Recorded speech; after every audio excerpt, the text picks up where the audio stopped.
and it's another just story in the New Testament that's really dear to my heart. And a lot of people think of this, the woman with the issue of blood, about the physical healing. But for me, it was more about the spiritual touch, It was about her touching Jesus and the virtue that came out. Because I think there's a lot more to that story than her issue of blood being healed. And I think that it was twofold, the point of the story. So let's go over to Luke 8:43. And it says, "And a woman having an issue of blood 12 years, which had spent all her living upon physicians, neither could be healed of any." This was a lady that wanted to be free. She wanted to be changed. 12 years of emptying every penny she had, doing anything she could imagine that someone would recommend to say would set her free. That lady was doing it, and with no success.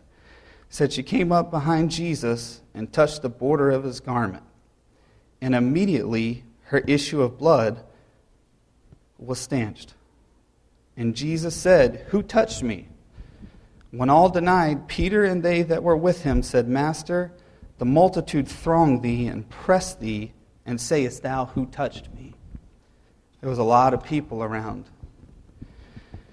And Jesus said, "Someone had touched me, for I perceive that virtue has gone out of me." And that virtue was that divine or miraculous power that the lady had believed for and received. And when the woman saw that she was not hid, she came trembling and falling down before him, and she declared unto him before all the people for what cause she had touched him, and how she was healed immediately. And he said unto her, "Daughter, be of good comfort, thy faith hath made thee whole. Go in peace."